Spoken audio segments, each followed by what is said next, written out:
Most welcome online classes बाल Bharti senior secondary school मोटा road Weber. बच्चों, आज मैं आपको पराशर क्रिया और पराशर दाव के बारे में बताऊंगा, लेकिन पराशर से पहले आपको अर्धपारगम्य झिल्ली के बारे में पता होना चाहिए। अर्धपारगम्य झिल्ली क्या होती है? अर्धपारगम्य झिल्ली, अर्धपारगम्य झिल्ली क्या होती है? ऐसी झिल्ली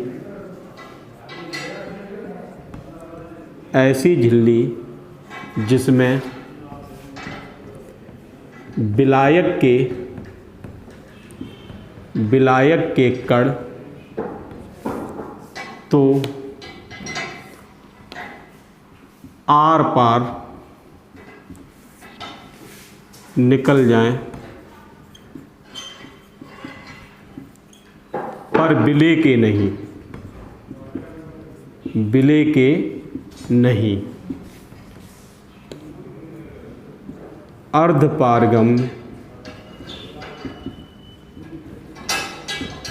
झिल्ली कहलाती है। अर्धपारगम्य झिल्ली कहलाती है। जैसे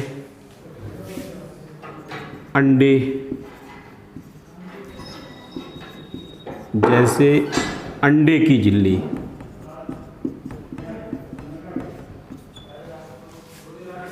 जंतु व वनस्पति कोशिका की झिल्ली।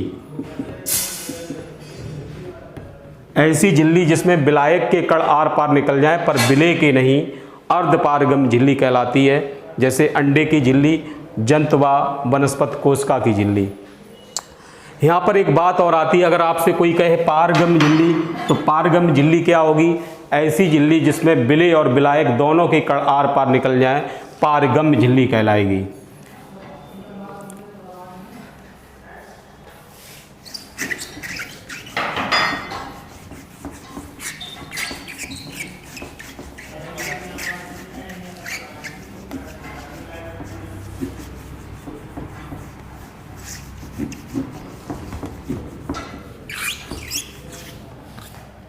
अब समझिएगा आप परासरण क्रिया।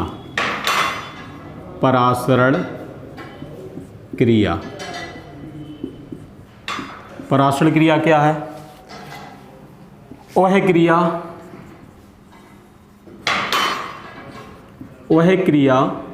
जिसमें विलायक के कण अर्धपारगम्य झिल्ली से होकर, वह क्रिया जिसमें विलायक के कण अर्धपारगम्य झिल्ली से होकर कम सांद्रता से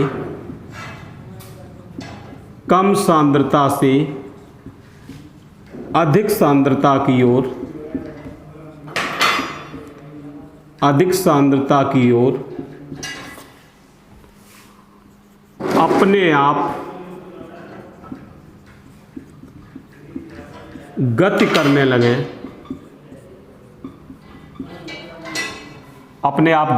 लगे, परासरण क्रिया कहलाएगी। परासरण क्रिया कहलाती है।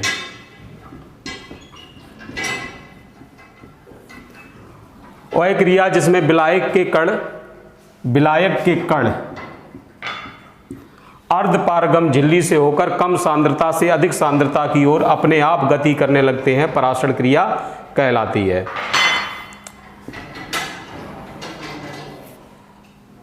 अब यहां पे देखिए परासरण दाव, या 1 मिनट परासरण क्रिया के बारे में हम आप लोगों को समझा दें थोड़ा। जैसे ये कोई पात्र है, इसमें सपोज दैट कोई अर्धपारगम्य झिल्ली पड़ी है। ये यहाँ पे इसमें कोई विलायक भरा हुआ है, इधर विलायक प्लस विलय यानी विलयन भरा हुआ है। तो ये भरा हुआ है आपका विलयन और ये भरा हुआ है आपका विलायक। ये विलायक भरा हुआ है और इधर भरा हुआ है विलयन। तो पराशरण क्रिया के अंतर्गत बताया गया है वह क्रिया जिसमें विलायक के कण अर्धपारगम झिल्ली से होकर कम सांद्रता से अधिक सांद्रता की ओर अपने आप गति करने लगते हैं, पराशरण क्रिया कहलाती है। विलयन की सांद्रता अधिक होगी, विलायक की सांद्रता कम होगी, तो पराशरण क्रिया के फलस्वरूप जो ये विलायक के कण हैं वो अर्धपारगम झिल्ली से होकर अपने आप विलयन की तरफ आ जाएंगे, तो यही क्रिया कहलाएगी पराशरण क्रिया। अब आप लोग समझिएगा पराशरण दाव।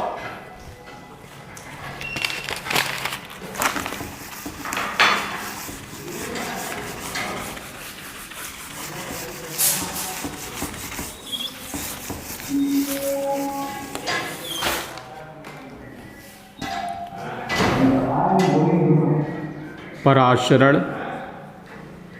दाव। पराशरण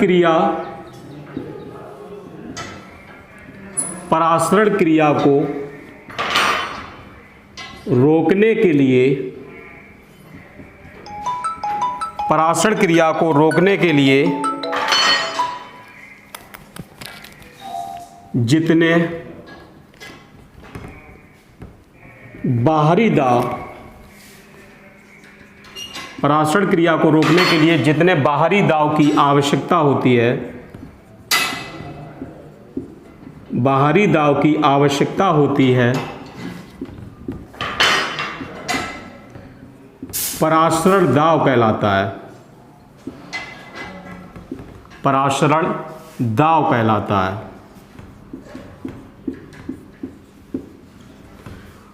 पराशरण दाव क्या है? पराशरण क्रिया को रोकने के लिए जितने बाहरी दाव की आवश्यकता होगी वह दाव पराशरण दाव कहलाएगा।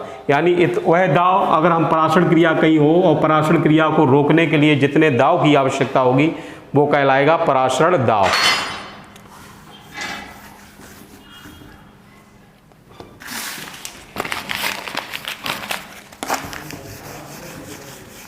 यहाँ पे मोस्ट इम्पोर्टेंट है एक चीज, पराशरण दाव मापने की बर्कले और हर्टले विधि।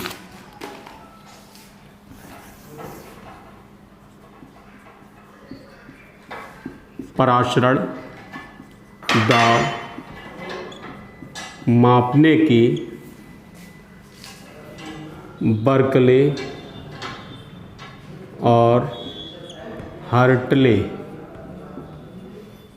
विधि। पराशरण दाव मापने की बर्कले और हर्टले विधि।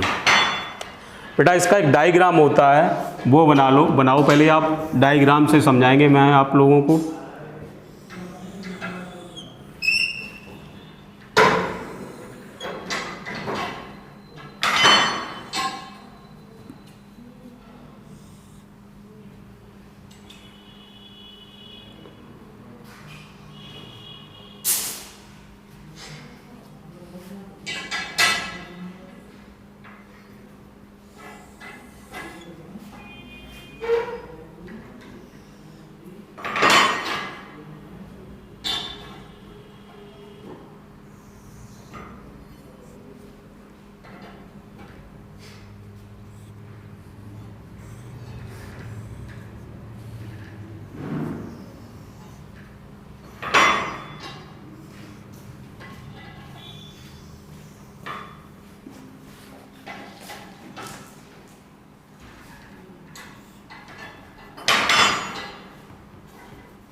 ये देखिए भैया, ये चित्र ऐसा आप लोग बनाएं ज़रूर। ये पराशर दाव मापने की बर्कले और हार्टले विधि है।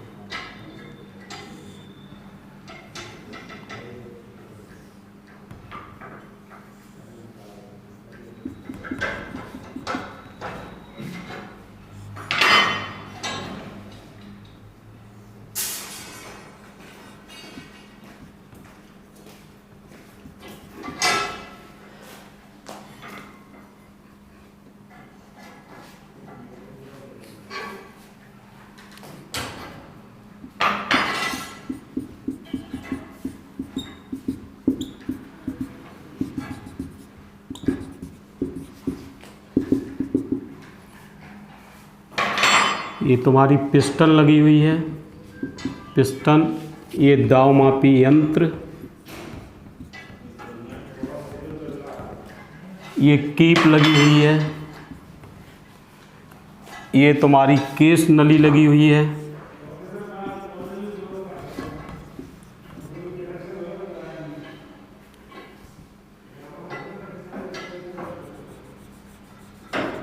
ये तुम्हारा यहाँ पे है पराशरण क्रिया से पूर्व की स्थिति, और यहाँ पे है भैया पराशरण क्रिया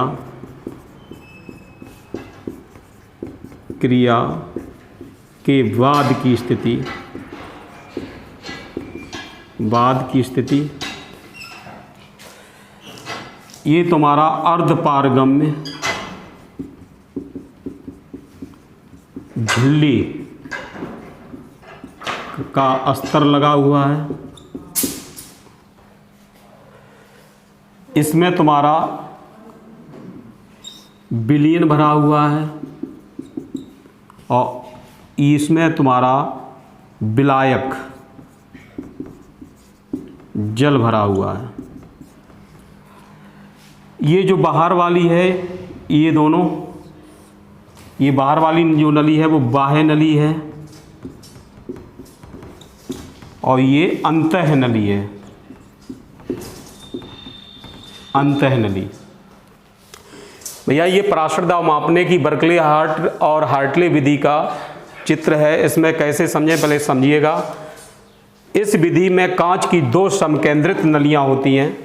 इस विधि में कांच की दो समकेंद्रित नलियां होती हैं, एक बाह्य नली और एक अंतः नली। बाह्य समकेंद्रित का मतलब आप समझ रहे हो, कलम देना सर। समकेंद्रित का मतलब समझ रहे हो,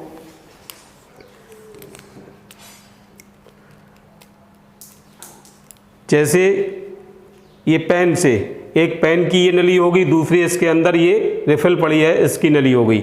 इस प्रकार की दो कांच की समकेंद्रित नलियां लगी होती हैं, एक अंतः नली और दूसरी बाह्य नली। बाह्य नली में जिस विलयन का हमें पराशर दाव ज्ञात करना होता है वो भरा जाता है, और अंतः नली में शुद्ध जल भरा होता है जो विलायक का कार्य करता है। बाह्य नली में ही पिस्टन और पिस्टन के साथ दाव मापी यंत्र जुड़ा होता है। जो अंतः नली है उसके एक सिरे पर केस नली और दूसरी तरफ केस कीप लगी होती है। अगर इस विधि द्वारा हम किसी विलयन का पराशर दाव ज्ञात करें तो कैसे करेंगे? सबसे पहले हम क्या करेंगे, जिस विलयन का हमें पराशर दाव ज्ञात करना होता है उसे पिस्टन हटाकर बाह्य नली में भर देते हैं। सबसे पहले हमें क्या करना है, जिस विलयन का पराशर दाव ज्ञात करना है उसे पिस्टन हटाकर बाह्य नली में भर लेते हैं। अंतः नली में शुद्ध विलायक जल भरा है तो पराशर क्रिया होगी। पराशर क्रिया के फलस्वरूप क्या होगा कि जो जल का तल है वो गिरने लगेगा। पराशर की क्रिया होने पर जो शुद्ध विलायक भरा हुआ है वो अर्धपारगम झिल्ली से होकर बाह्य नली में आएगा। तो पहले वाली पराशर क्रिया से पूर्व की स्थिति हम केस नली में देखकर नोट कर लेंगे और बाद वाली भी स्थिति हम देखकर नोट कर लेंगे। जब पराशर क्रिया रुक जाएगी तब हम क्या करेंगे कि पिस्टन द्वारा इतना दाव डालेंगे कि केस नली में जल का तल अपनी पहले वाली स्थिति में आ जाए। तब हम क्या करेंगे, जब पराशर क्रिया रुक जाएगी तो पिस्टन द्वारा इतना दाव डालेंगे कि जितना विलायक अंतः नली से बाह्य नली में गया है वो पुनः अंतः नली में आ जाए और अंतः नली में आकर अपनी पराक्षण क्रिया से पहले वाली स्थिति में पहुंच जाए। पिस्टन द्वारा डाला गया दाव मापी यंत्र में देखकर नोट कर लेंगे, वही उस विलयन का अभीष्ट पराक्षण दाव होगा। दोबारा समझा रहा हूं भैया, इस विधि में कांच की 2 समकेंद्रित नलियां होती हैं, एक बाह्य नली दूसरी अंतः नली। बाह्य नली के साथ पिस्टन और पिस्टन के साथ दाव मापी यंत्र लगा होता है। अंतः नली के ऊपर कॉपर फेरोसाइनाइड का अस्त्र चढ़ा होता है जो अर्धपारगम्य झिल्ली का कार्य करता है। अंतः नली में एक सिरे पर केश नली और दूसरे सिरे पर कीप लगी होती है। जिस विलयन का हमें पराक्षण दाव ज्ञात करना होता है उसे पिस्टन हटाकर बाह्य नली में भर देते हैं और केश नली में जल का तल नोट कर लेते हैं। जब हम पिस्टन हटाकर बाह्य नली में किसी विलयन को मैंने भरा है तो अपने आप पराक्षण क्रिया होगी। पराक्षण क्रिया होती क्या है, विलायक के अणु कम सांद्रता से अधिक सांद्रता की ओर अपने आप गति करने लगते हैं, तो बाह्य नली से विलायक के कण निकलकर अपने आप अंतः नली से विलायक के कण निकलकर अपने आप बाह्य नली में जाएंगे, जिससे केश नली में जल का तिर गिर जाएगा। एक स्थिति ऐसी आएगी कि जल का तल गिरना बंद हो जाएगा। फिर हम क्या करेंगे कि पिस्टन द्वारा इतना दाव डालेंगे कि केश नली में जो गिरा हुआ जल का तल है वो अपनी पहले वाली स्थिति में आ जाए। पिस्टन द्वारा डाला गया दाव मापी यंत्र में देखकर नोट कर लेंगे, जो उस विलयन का अभीष्ट पराक्षण दाव होगा। यही तुम्हारी पराक्षण दाव मापने की बर्कले और हार्टले विधि है।